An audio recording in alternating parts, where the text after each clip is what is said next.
नमस्कार साथियों, स्वागत है आप सभी का वाईफाई स्टडी 2.0 पर। मैं हूं अंकित अवस्थी, आप है मेरे साथ में।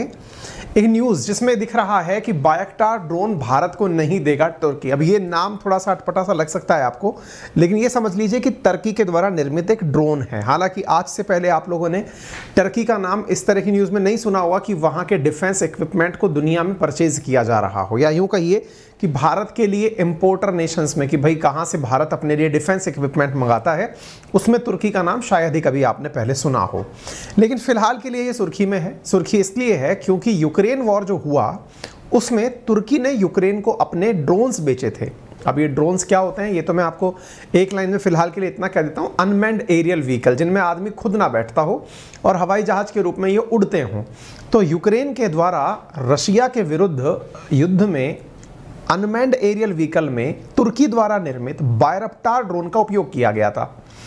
परिणाम ये निकला कि रूस युद्ध के 6 महीने, भाई मार्च, अप्रैल, मई, जून, जुलाई, अगस्त, पूरे 6 महीने बीत चुके हैं। 7वां महीना चल रहा है। अभी तक रशिया यूक्रेन की राजधानी कीव की तरफ बढ़ भी नहीं पाया है। वो उन्हीं क्षेत्रों में है जहां पर उसके समर्थक लोग रहते थे। इसके पीछे का बहुत बड़ा कारण माना जा रहा है तुर्की के द्वारा दिए गए ड्रोन्स, और उनका नाम है बायरक्टार ड्रोन्स।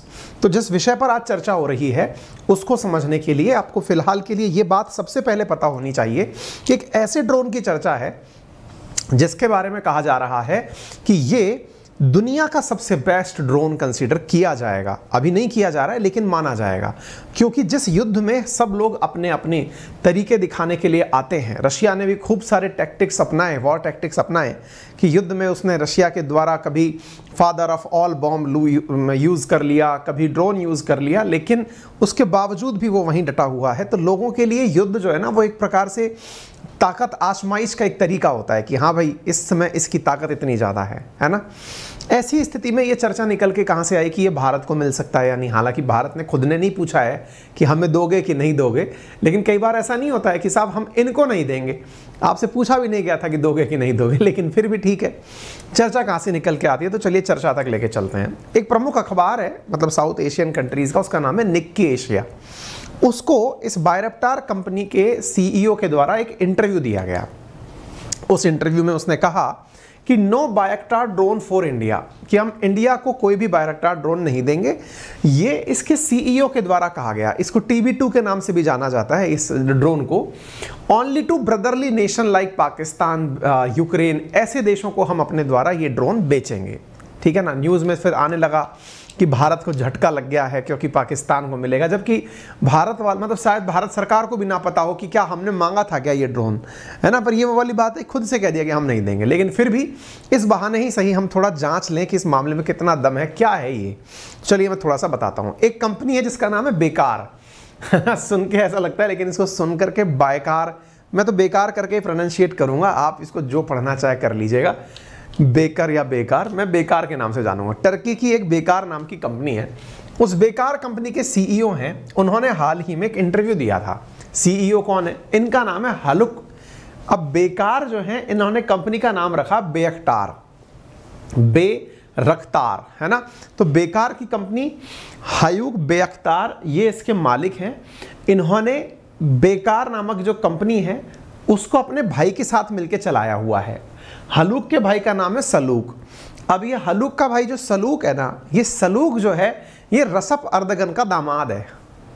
अब आपको कुल मिलाकर सारी बातें समझ में आ गई होंगी। बात समझने में इतनी ही होनी चाहिए कि तुर्की में इस कंपनी का बहुत बड़ा योगदान है। ठीक है। रसप अर्दगन जो कि इस समय धीरे धीरे एक तानाशाही की तरफ बढ़ते जा रहे हैं, उनका ये दामाद है। तो एक प्रकार से समझिए दामाद जी की कंपनी है। ये रही वो कंपनी का ड्रोन जिसको आप यहाँ पर देख रहे हैं। बेयक्टार नाम से कंपनी है, इसको आप यहाँ पर देख सकते हैं। ठीक है साहब, ये ड्रोन आपको दिखाई पड़ रहा है। मैं एक बार थोड़ा विस्तार से बता दूं ड्रोन क्या है। विस्तार से भी वही कहूँगा, अनमैन्ड एरियल व्हीकल। होता बस ये है कि इन अनमैन्ड एरियल व्हीकल्स में, क्योंकि ये बिना ड्राइवर के उड़ते हैं, तो इनको ऑपरेट ज़मीन से बैठ करके ही किया जाता है। अब इनके पास में बढ़िया बढ़िया कैमरे लगे होते हैं, साथ में ये अपने वेपन लेकर के भी अटैक करने जा सकते हैं। तो वेपन युक्त, कैमरे युक्त ये अटैकिंग वो होते हैं, ड्रोन्स होते हैं, ठीक है। अब जब ये अटैक करने के लिए जाते हैं तो दुश्मन के उन क्षेत्रों में भी बेधड़क घुस सकते हैं जहां पर देखिए अगर पायलट लेकर के विमान जाता है तो साइज बड़ा होता है फ्लाइट का, और जब साइज बड़ा होता है तो पायलट की भी जान की टेंशन होती है, पायलट को उस समय बैठ के डिसीजन लेना होता है। लेकिन जब ड्रोन जा रहा है तो जमीन पर बैठ करके कई लोग एक साथ डिसीजन ले सकते हैं कि भाई इस जगह पर ये अटैक करना चाहिए। तो उस प्रकार से ड्रोन्स आजकल युद्ध की एक बहुत बड़ी जरूरत बन चुके हैं। दुनिया में ड्रोन की फैक्ट्री के नाम से विख्यात होने लग गया है चाइना। हालांकि भारत भी ड्रोन को लेकर के बहुत अग्रसर है। DRDO, हिंदुस्तान एरोनॉटिक्स लिमिटेड, ये सब मिलकर के बढ़िया ड्रोन बनाने में लगातार निरंतर प्रयास कर रहे हैं।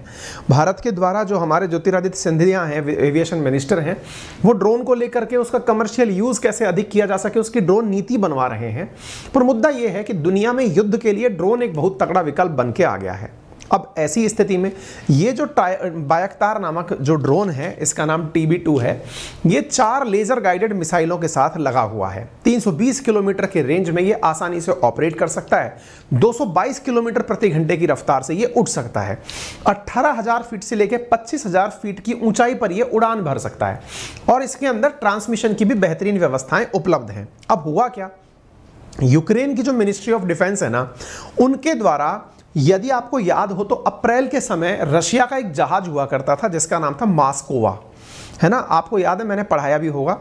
उस समय पर मैंने बताया था कि उसको पानी के अंदर, ब्लैक सी के अंदर ही उसको पानी में डुबो दिया गया था। एक मतलब फ्लाइट कैरियर था, यानी कि उसको इन्होंने पानी में ही गिरा दिया था। एक बहुत बड़ी न्यूज़ बनी थी। उसके बारे में भी कहा जा रहा है कि उसमें भी बायकटार का बहुत बड़ा योगदान था। ये माना जा रहा है कि ये भी एक ड्रोन था, वो पूरे रास्ते को ट्रैक करने वाला था, ठीक है ना। तो बायकटार ड्रोन की खासियत ये निकल के आ रही है कि रशिया के जितने भी ठिकाने बने हैं यूक्रेन में, उनको जा करके ये हमले कर रहा है। परिणाम ये निकला कि इस समय इसकी काबिलियत देखकर यूक्रेन में दुनिया भर के बहुत से देशों ने टर्की को इसका ऑर्डर दे दिया है। स्थिति यह है कि अगले 3 साल के लिए कंपनी बुक है, यानी इनको अब अगले 3 साल तक ऑर्डर लेने की आवश्यकता नहीं है। TB2 ड्रोन की इतनी ज़्यादा डिमांड चली हुई है। एक और इम्पॉर्टेंट बात, चाइना जो कि अपने ड्रोन्स के लिए जाना जाता है, वो जहां जहां बायकटार जा रहा है वहां पर चाइनीज ड्रोन का उपयोग बंद हो जा रहा है। लोगों को ये इतना ज़्यादा पसंद आ रहा है। पाकिस्तान में हाल ही के दौरान इस बायकटार ड्रोन को देखा भी गया है। पाकिस्तान, अजरबैजान, यूक्रेन, इन सब देशों के पास और नाटो मेंबर्स को भी ये ड्रोन उपलब्ध कराया जाएगा, ऐसा कहा जा रहा है।